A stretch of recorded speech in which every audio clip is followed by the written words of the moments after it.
Assalamualaikum warahmatullahi wabarakatuh.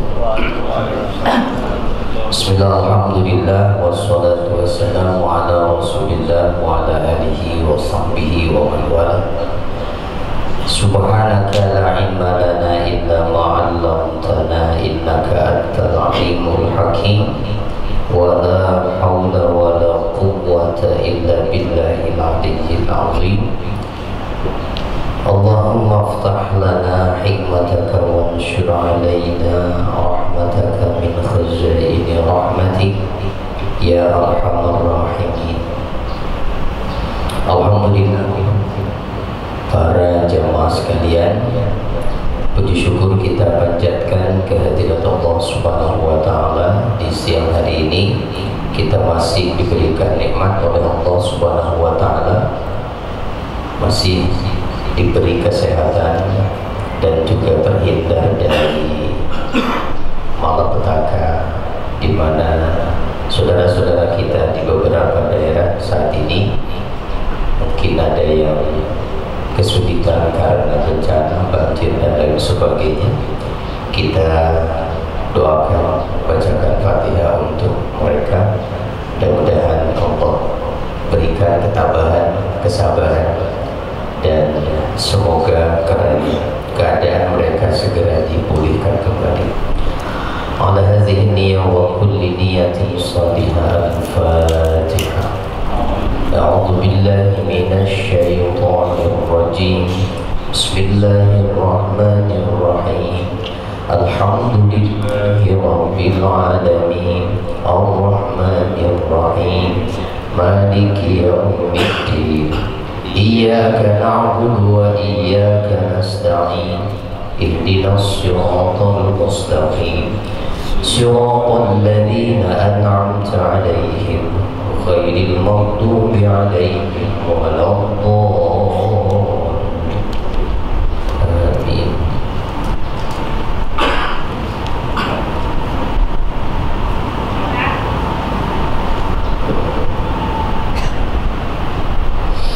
Baik,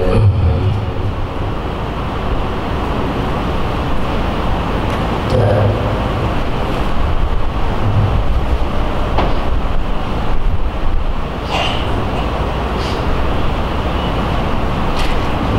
bisa terbaca di layar. Oke. Ini surat apa? Ada yang belum hafal surat itu? Rasanya nggak ada ya. Insya Allah hafal semua. Kita baca dulu ayatnya yuk, sama-sama. A'udzu billahi minasy syaithanir rajim. Ayo bergantian.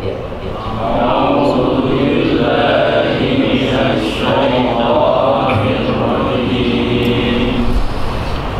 Bismillahirrahmanirrahim. Bismillahirrahmanirrahim. Alam tara kaifa fa'ala rabbuka bi ashabil fil. Alam tara kaifa fa'ala rabbuka bi ashabil fil. Alam yaj'al kaidahum fi tadlil. Alam yaj'al kaidahum fi tadlil. Wa arsala 'alaihim tayran ababil. Wa arsala 'alaihim tayran ababil. Tarmihim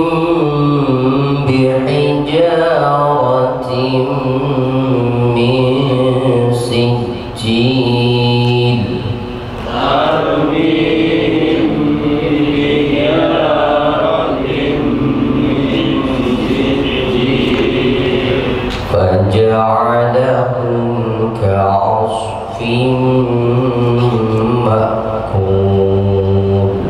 Faja'alahum ka'asfin ma'kul. Al-Fil nama surat ini. Apa artinya Al-Fil? Gajah. Jadi semua orang pasti paham ketika baca surat ini terkait dengan kisah pasukan bergajah. Alam tara, tidakkah engkau wahai Nabi memperhatikan kaifa fa'ala rabbuka, bagaimana Tuhanmu bertindak bi ashabil fil, terhadap pasukan bergajah. Surah Al-Fil ini turun sebagai tasliyah bagi Rasulullah Shallallahu Alaihi Wasallam. Tasliyah artinya penghibur. Kenapa? Berkaitan dengan sikap orang-orang Quraisy yang mendustakan dakwahnya Nabi. Jadi tujuan utama dari surat Al-Fil ini adalah tasliyah bagi Rasulullah Shallallahu Alaihi Wasallam, karena Rasulullah menghadapi tindakan kaum Quraisy yang mendustakan dakwahnya, bahkan mereka bertindak zalim kepada para sahabat Nabi, sehingga hal itu menjadikan berat di hati Rasulullah. Maka turunlah surat ini seakan ingin menghibur kepada Rasul. Wahai Nabi, wahai Muhammad, jangan resah, jangan gelisah, jangan bersedih tentang orang-orang Quraisy itu. Tidakkah engkau memperhatikan tentang sejarah di masa lalu, kisah tentang pasukan bergajah yang jauh lebih hebat, jauh lebih kuat daripada orang-orang Quraisy itu. Dibandingkan Abu Jahal, Abu Lahab, nggak ada apa-apanya. Itu kenapa? Karena kisah pasukan bergajah ini sangat melegenda di kalangan orang Arab. Ya tentu Nabi juga tahu, walaupun kejadian itu persisnya adalah sebelum Rasulullah dilahirkan dan di tahun itu Nabi lahir. Maka oleh karena itulah maka tahun kelahiran Nabi Muhammad disebut sebagai tahun gajah. Kenapa? Karena di kalangan bangsa Arab ketika itu belum mengenal hitungan tahun, walaupun mereka sudah tahu perhitungan bulan. Hijriah belum ada. Maka untuk menandai tahun biasanya yang digunakan adalah peristiwa besar yang terjadi di tahun itu untuk mengingatnya. Nah, karena di tahun kelahiran Nabi yang terjadi peristiwanya adalah datangnya pasukan bergajah dari mana? Dari mana? Ada yang tahu? Roma. Dari Yaman. Untuk apa tujuannya? Menghancurkan Ka'bah ketika itu.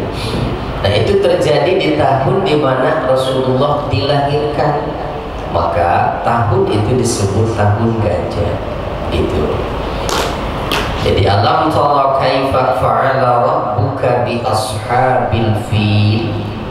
Tidak tahukah kamu wahai Nabi apa yang dilakukan atau tindakan yang dilakukan oleh Tuhanmu terhadap tentara bergajah? Tentara bergajah yang dimaksud siapa? Siapa? Abroha, bukan Abraham ya. Abroha. Siapakah Abroha? Ada yang tahu?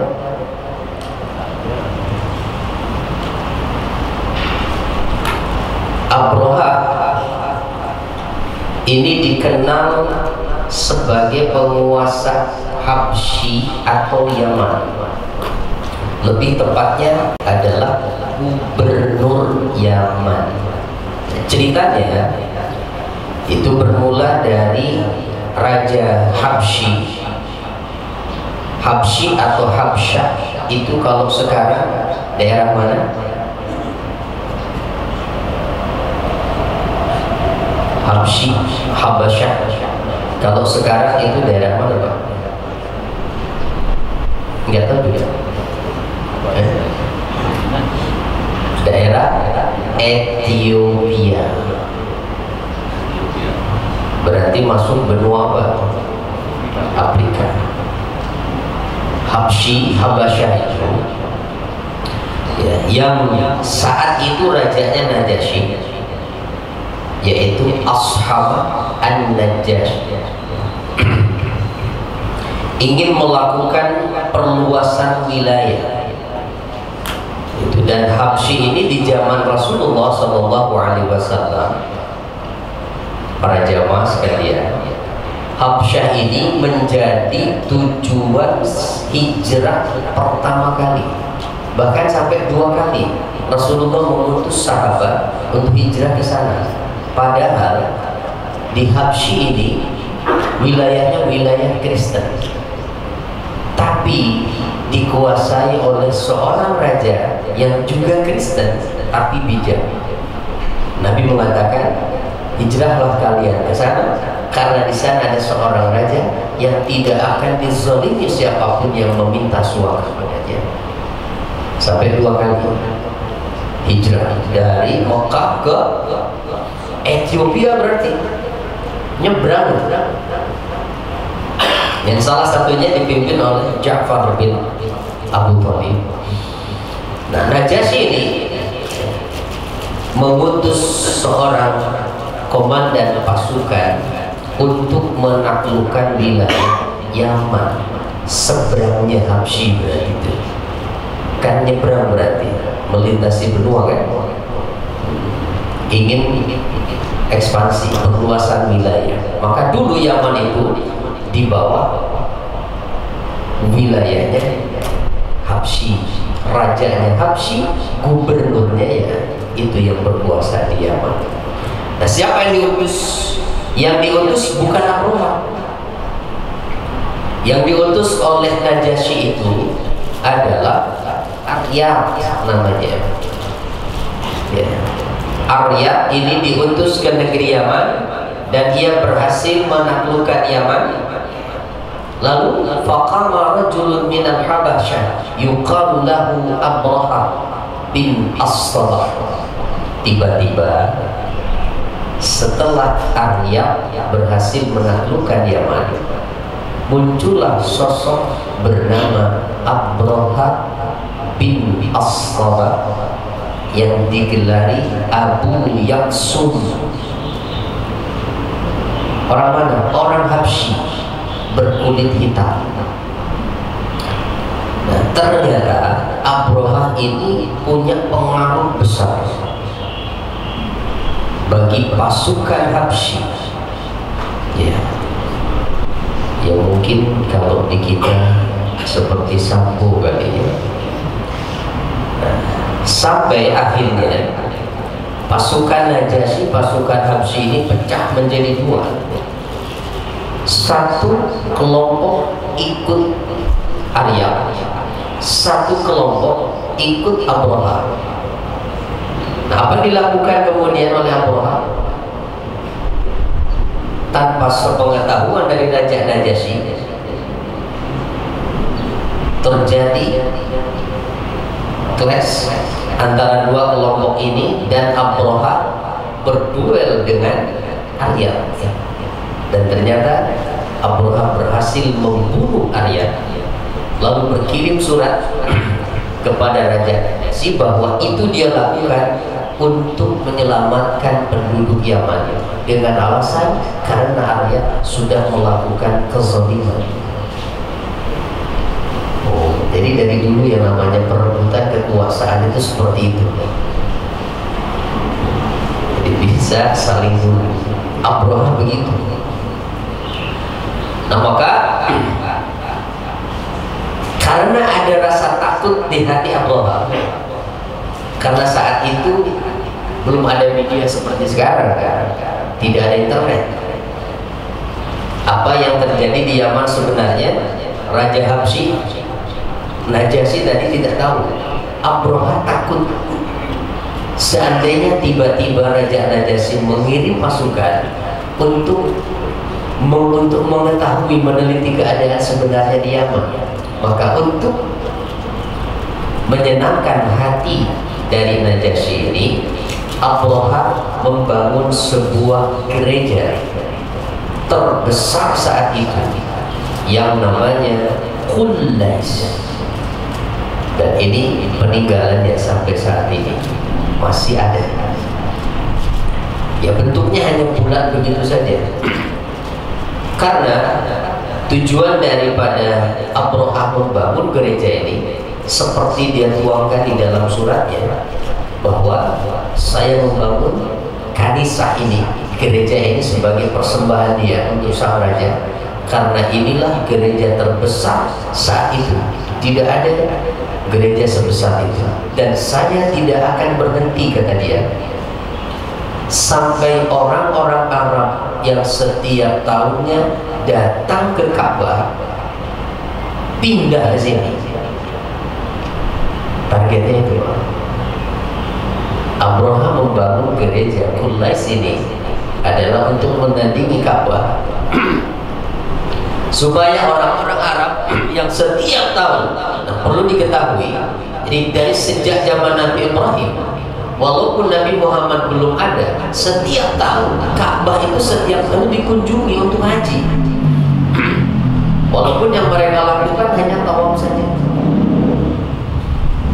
Nah, sehingga Mekah menjadi pusat perdagangan. Nah, makanya surat lanjutannya dari surat Al-Fil itu kan, li'ila fil Quraisy, terkait dengan kebiasaan perjalanan dagang yang dilakukan bangsa Quraisy di musim dingin dan musim panas ke Yaman dan ke Syam. Itu yang menjadikan Mekah saat itu tidak kekurangan, karena Mekah itu wilayah yang gersang, tidak ada tanaman, tidak ada tumbuhan. Untuk bisa hidup mereka mengambil bahan-bahan makanan dari Yaman dan dari Syam yang subur, gitu. Nah, jadi sekali lagi tujuan Abroha membangun gereja ini adalah untuk memalingkan orang-orang Arab supaya mereka nanti nggak lagi datang ke Ka'bah. Nah, mendengar ini, nah ternyata apa yang menjadi tujuan dari Abroha ini diketahui oleh seorang Arab, An-Nasi itu kalangan Arab yang suka merubah-rubah waktu. Jadi orang Arab jahiliyah itu mereka menghormati aturan bahwa selama bulan haram tidak boleh melakukan peperangan. Bulan haram itu Zulqa'dah, Zulhijjah, Muharram dan Rajab. Tetapi mereka suka mensiasati. Ketika mau menyerang, mau berperang dengan satu suku dan berada di bulan haram, mereka mundurkan atau mereka majukan hitungan bulannya. Nah, akan tetapi seperti apapun mereka, orang Arab ini sangat fanatik dengan Ka'bah. Biar bagaimanapun mereka ini sangat mencintai Ka'bah, karena mereka tahu Ka'bah adalah rumah ibadah tertua dalam sejarah manusia, dan itu peninggalannya Nabi Ibrahim. Marah dia mendengar Abroha membuat gereja untuk menandingi Ka'bah. Apa yang dilakukan laki-laki ini? Di malam hari, tanpa sepengetahuan Abroha, dia masuk ke dalam gereja itu, dia buang kotoran di situ, dan kotorannya dilumuri ke dinding gereja. Abroha mengetahui hal itu, marah besar. Dan ketika ia ditanya, ada yang mengatakan, "Sana'a dzalika rajulun minal Arabi min ahli dzalikal bait." Seorang laki-laki bangsa Arab dari penduduk rumah itu yang sudah melakukannya. Maka Abroha bersumpah, liyasriyanna ilal Ka'bah hatta yahdimaha, dia akan berangkat menuju Makkah untuk menghancurkan Ka'bah. Maka ia pun berkirim surat ke Raja Najasyi memberitahukan tujuannya, ia akan berangkat ke Mekah untuk menghancurkan Ka'bah, dan apa yang menjadi alasannya pun disampaikan, serta Abraha ini meminta kepada Najasyi, karena Najasyi ini punya gajah, supaya gajahnya dipersiapkan untuk membawa pasukan. Najasyi punya gajah yang sangat besar, yang ukurannya saat itu belum ditemukan sebesar itu, dan sangat kuat, yang diberi nama Mahmud. Nah, gajahnya ini namanya Mahmud. Nah, dalam versi film itu kita tahu ada Mamut, ya, gajah purba. Ya entahlah, mungkin dari situ kali. Mahmud ini sangat besar, ya. Sangat besar. Dan berangkatlah Abraha, ya, dengan pasukan bergajah yang dipimpin oleh Mahmud dan juga 12 ekor gajah lainnya. Selain Mahmud ada 12 ekor gajah lainnya, dan gajah-gajah ini bukan gajah biasa, gajah-gajah yang memang sudah terlatih dan dilatih untuk menyerang, untuk berperang. Bukan seperti gajah Lampung, ya, ya, bisanya main bola. Ini gajah-gajah untuk berperang. Nah, di dalam perjalanan menuju Mekah sampai di Yaman, pasukan gajah ini ada sekelompok orang yang dipimpin oleh Zunafar mencoba untuk menghadang Abraha karena tahu tujuannya, mau menghancurkan Ka'bah. Namanya Zunafar, tapi gagal, kalah oleh Abraha, dan Zunafar akhirnya ditawan karena ia minta, jangan engkau bunuh aku, saya bisa menjadi penunjuk jalan untuk sampai ke Mekah. Kemudian ada lagi Nufail, tokoh Yaman juga, berusaha menghadang Abraha, gagal pula dan ditawan lagi. Maka kemudian Abraha menunjuk seorang Habsyi yang bernama Al-Aswad untuk menunjuk jalan, dan Abraha memberikan perintah kepada Al-Aswad agar apa yang dilakukan? Merampas semua hewan-hewan ternak orang-orang Mekah, termasuk ternaknya Abdul Muttalib. 200 ekor unta milik Abdul Muttalib itu dirampas oleh pasukan Abraha.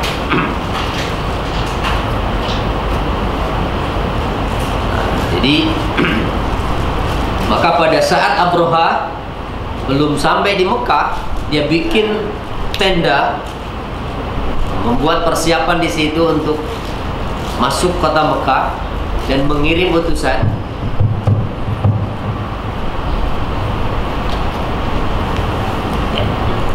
Mengirim utusan kepada Abdul Muttalib sebagai pemimpin Makkah ketika itu, sampaikan kepada pimpinan kota Mekah bahwa aku datang bukan untuk berperang,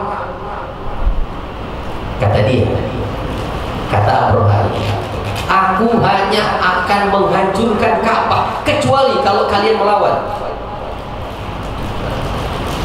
Maka Abdul Muttalib ditemani oleh putranya Abu Thalib menghadap pada Abraha, dan apa yang disampaikan Abdul Muttalib hanya meminta untuk melepaskan 200 ekor unta miliknya. Jauh-jauh datang dari rumahnya itu menghadap Abraha, hanya minta itu dan tinggalkan kota ini, kata dia. Tidak membahas soal kota Mekah dan Ka'bah yang akan dihancurkan. Sampai Abraha pun heran, kenapa kau tidak membahas tentang Ka'bah yang akan aku hancurkan itu? Jawaban Abu Thalib apa? Kota Mekah dan rumah itu sudah ada pemiliknya. Dia yang akan menjaganya.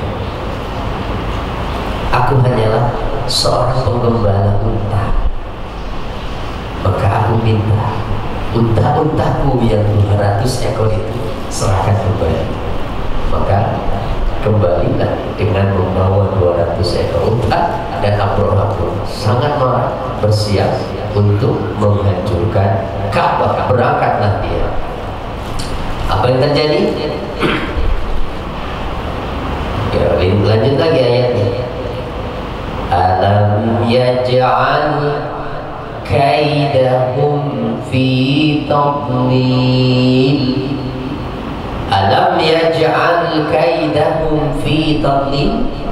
Bukankah dia, Allah, telah menjadikan tipu daya mereka itu sia-sia?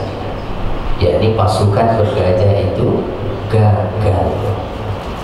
Kenapa? Wa arsala alaihim tayran ababil. Allah mengirim apa? Mengirim apa? Burung apa? Bukan burung ababil. Ababil ini bukan nama burungnya. Nama burungnya tidak pernah disebutkan di Al-Quran. Ya, burungnya apa namanya? Dan orang-orang Arab yang melihat datangnya burung ini pun mereka tidak pernah tahu itu jenis burung apa. Arsala alaihim tayran. Ababil itu sifat burung yang datangnya berkelompok-kelompok. Satu kelompok datang lagi, entah berapa juta jumlahnya. Dan para penjaga gunung yang ada di Mekah, mereka lah yang mengetahui datangnya burung-burung ini. Konon katanya burung ini datang dari arah laut, dan tidak ada seorang pun yang tahu ini jenis burung apa. Mereka tidak pernah melihat itu di kota Mekah, burungnya itu. Ya. Dan setiap satu ekor burung membawa 3 batu. Ya, membawa 3 batu. 1 digenggam oleh paruhnya, dan 2 lagi digenggam oleh 2 kakinya. Nah, inilah ya, wa arsala alaihim tayran ababil. Terus apa yang dilakukan burung ini? Tarmihim bihijaratin min sijil. Di mana burung-burung ini melempari mereka, pasukan bergajah itu, dengan batu dari tanah liat yang dibakar, sama persis seperti batu yang digunakan untuk menghancurkan kaumnya Nabi Hud. Min sijilin mandud, kalau bahasanya di surat Zumar. Jadi kaum Nabi Hud juga dilempari dengan batu panas. Jadi batu panas dari tanah yang terbakar. Apa yang terjadi?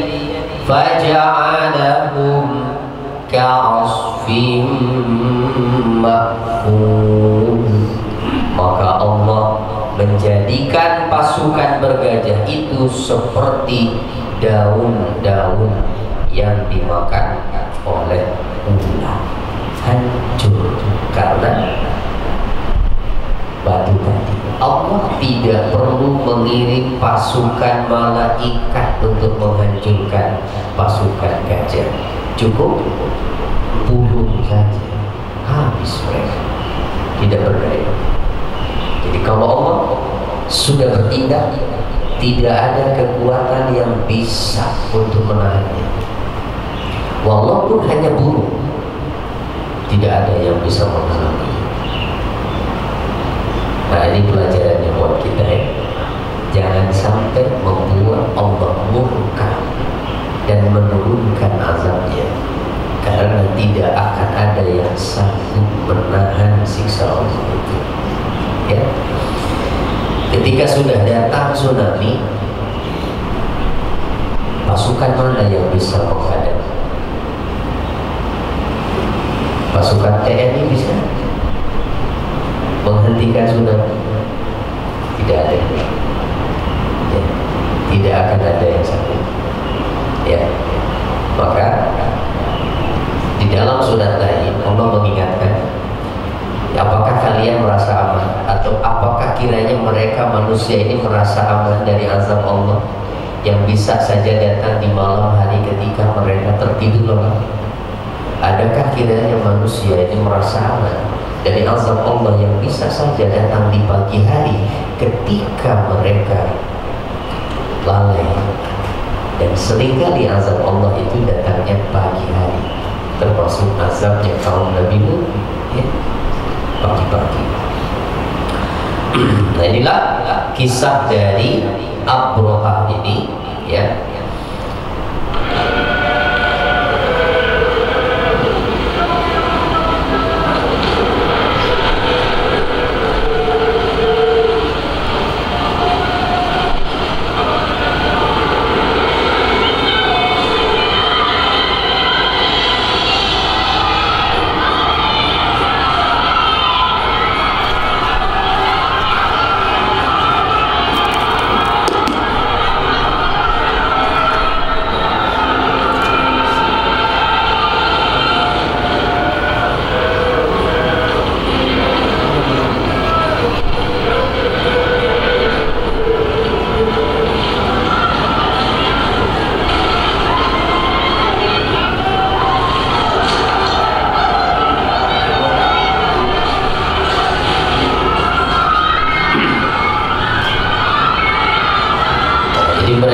Penduduk Mekah ketika itu sudah ketakutan ketika pasukan Abrahah ini datang, ya, karena merampas semua hartanya.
Ini Siti Aminah ceritanya sedang mengandung Nabi Muhammad ketika itu.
önce develerden haber getirdi.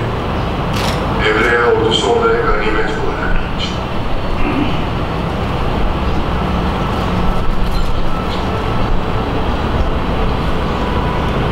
Hamile ne Kalmak istiyormuş. Fatma'yı onun yanında bırak. Kabe'ye sığınanlara yardım edin. Kaçanlara da yardım edin. Elinizden gelen yardıma esirgeyin. Bana Habeşli'nin bilen biri verin.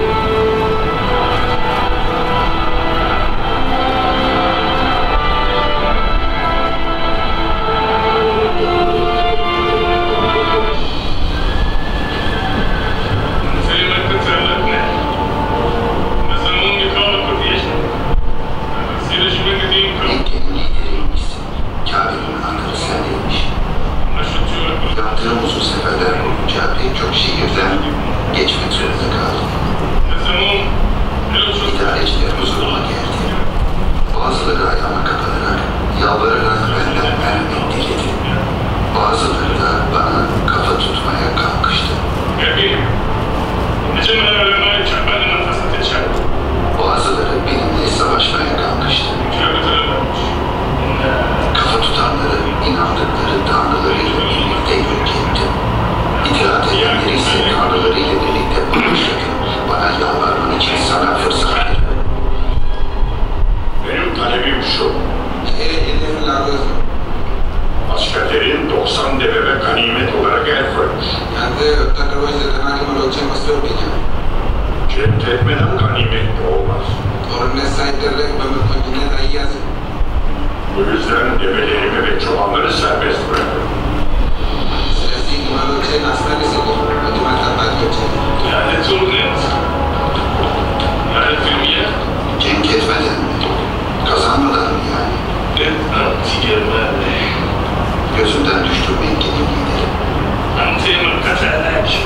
Fillerin efendisinden tek istediğin develerin şehrinin ve Tanrı'nın kurtulmasını istemeyecek misin?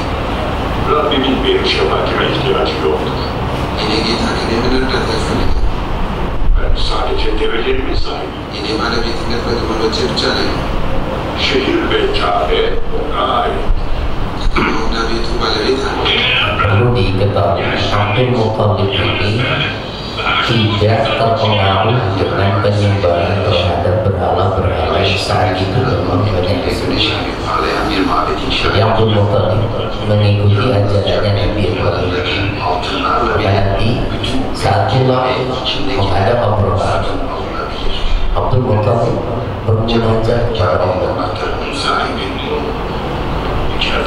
Ini menunjukkan bahwa Abdul Muthalib masih mengikuti ajaran yang benar.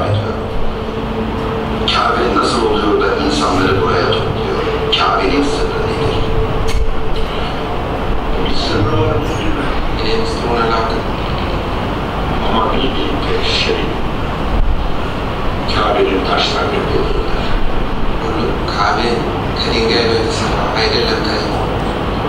Hiçbir valinin ya da sultanın emriyle inşa edilmez.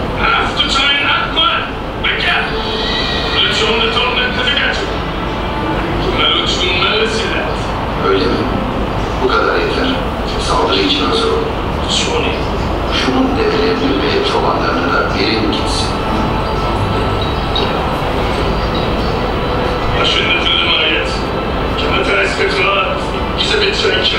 Ordundan uzak durmaya bak.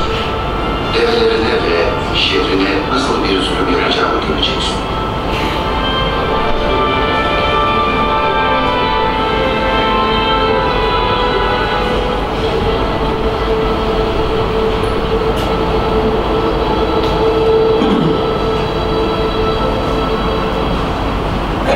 Dari situasi gambaran Ka'bah di masa itu ya.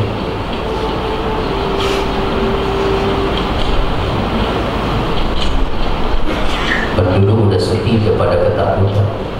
Semuanya meninggalkan kota Mekah. Allah,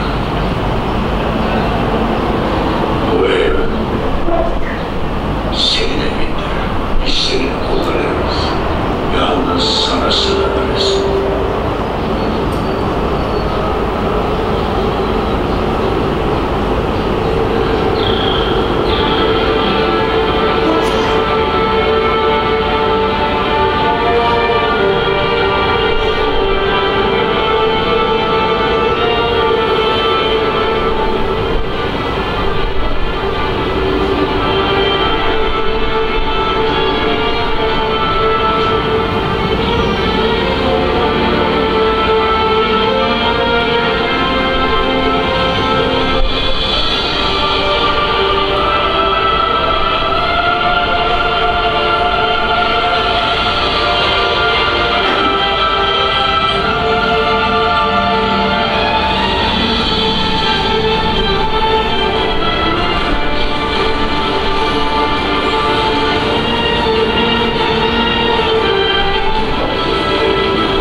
pasukan gajah ini sudah mendekati Ka'bah atau kota Mekah. Begitu mereka sampai di gerbang Mekah, gajah-gajah ini tiba-tiba berhenti dan tidak mau maju lagi. Diarahkan ke arah manapun mau jalan, tapi setiap kali diarahkan ke Mekah, ke Ka'bah, berhenti. Ya, kekuasaan Allah sendiri.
Gajah-gajahnya berlari ke arah Yaman, begitu juga kuda-kudanya. Jadi yang terkena batu-batu itu hanya pasukan Abrohanya saja.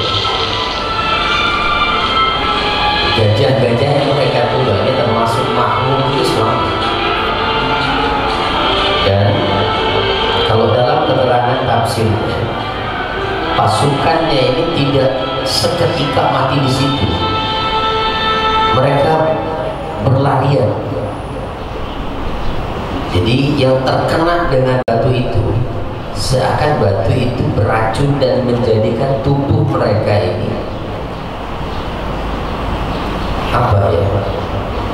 berpenyakit dan kemudian rontok, hancur. Faja'alahu ka'asfin ma'kul. Dan pasukan bergajah ini hanya lari mencari arah Yaman, tapi mereka nggak tahu. Nah, ada pun si Zunafar tadi dan Nufail yang mencegah Abroha tapi gagal, dia bisa menyelamatkan diri, naik ke gunung. Nah, pasukan bergajah berhamburan, berlarian tak kemana. Mereka mencari arah Yaman tapi nggak tahu. Abroha sendiri dalam kisahnya itu sudah sampai ke Yaman, lari dalam kondisi tubuhnya yang penuh luka. Abroha itu lari sampai ke Son'a, ibu kota Yaman, tetapi dengan kondisi badannya copot satu persatu anggota badannya itu rontok, jari-jarinya setiap copot keluar darah dan nanah. Dan Abroha tidak mati kecuali setelah dadanya terbelah, karena sebab penyakit yang disebabkan oleh batu itu. Inilah kalau Allah sudah bertindak, ya, di luar nalar, di luar akal, bisa seperti itu. Nah, maka apa yang bisa kita ambil pelajarannya dari kisah dari surat ini adalah yang pertama, surat Al-Fil ini adalah tasliyah, penghibur bagi Rasulullah terhadap apa yang beliau hadapi berupa kezaliman orang Quraisy. Dan sekaligus tentunya ini tasliyah buat orang yang beriman, bahwa jangan tertipu dengan kondisi yang tampak secara lahir, seakan-akan orang-orang yang justru menyerukan kebatilan itu mereka yang menang, dan orang-orang yang mengikuti kebenaran tampak selalu kalah, seakan Allah tidak memberikan pertolongan. Jangan tertipu dengan itu.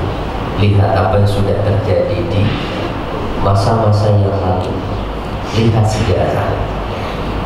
Pertarungan antara hak dan batil itu akan selalu ada sepanjang zaman, dan pada akhirnya yang menang adalah yang hak. Kebatilan itu pasti hancur, hanya waktunya saja. Artinya jangan sampai kita terpengaruh dengan suasana gitu, mengikuti kebenaran sepertinya tidak nyaman, tidak ada kenyamanan, lalu terpengaruh ikut mereka yang berada di barisan kebatilan. Jangan sampai demikian. Nah, ini kisah memberikan pelajaran pada kita bahwa ada Allah yang maha mengatur kapan akan menurunkan azabnya, ada waktunya. Kedua, mengingatkan orang-orang kafir Quraisy khususnya terhadap tindakan Allah terhadap tentara bergajah sebagai peringatan buat mereka. Walaupun kita tahu sampai akhir hayat Nabi tidak ada penduduk Quraisy yang dihancurkan seperti umat-umat terdahulu. Kenapa? Karena itu janji dari Allah, kasih sayang Allah. Allah tidak akan mengazab mereka selama Nabi masih hidup, masih ada di kalangan mereka. Dan yang kedua, Allah tidak akan menurunkan azab selama masih ada yang beristighfar, memohon ampun kepada Allah. Inilah dua benteng yang akan mencegah turunnya azab bagi umatnya Nabi itu. Pertama, keberadaan Rasulullah, dan yang kedua, adanya orang-orang yang beristighfar. Hari ini Nabi sudah tidak ada, Rasulullah sudah tidak ada lagi di dunia. Berarti bentengnya tinggal satu aja. Selama masih ada orang-orang yang di tengah malam dia bangun dan memohon ampun atas dosa-dosanya, Allah tidak akan menurunkan azabnya. Itu ya. Tapi kalau sudah tidak ada lagi, seandainya Allah tidak lagi memperhatikan mereka yang rajin rukuk di malam hari, seandainya tidak ada lagi bayi-bayi yang disusui, seandainya bukan karena hewan-hewan ternak, dalam hadis kutsinya kan begitu, sungguh Allah akan turunkan azab itu dan tidak akan ada yang tersisa. Bahkan di ayatnya, seandainya Allah mau mengazab, menghukum manusia karena dosanya, tidak akan ada satupun yang tersisa. Tidak ada. Seperti zaman Nabi, tenggelam seisi dunia kecuali yang di atas kapal, jika Allah menghendaki. Tapi tidak, ya. Nah, yang ketiga, kenyataan yang tampak tentang tadbir atau pengaturan Allah terhadap hambanya, serta hukuman dan tindakan Allah terhadap musuh-musuhnya. Nah, itulah yang bisa kita ambil sebagai pelajaran dari surah Al-Fil ini, ya. Itu saja barangkali yang bisa disampaikan dari saya. Cukup sekian, mudah-mudahan bermanfaat, ya, jadi ilmu untuk kita semua.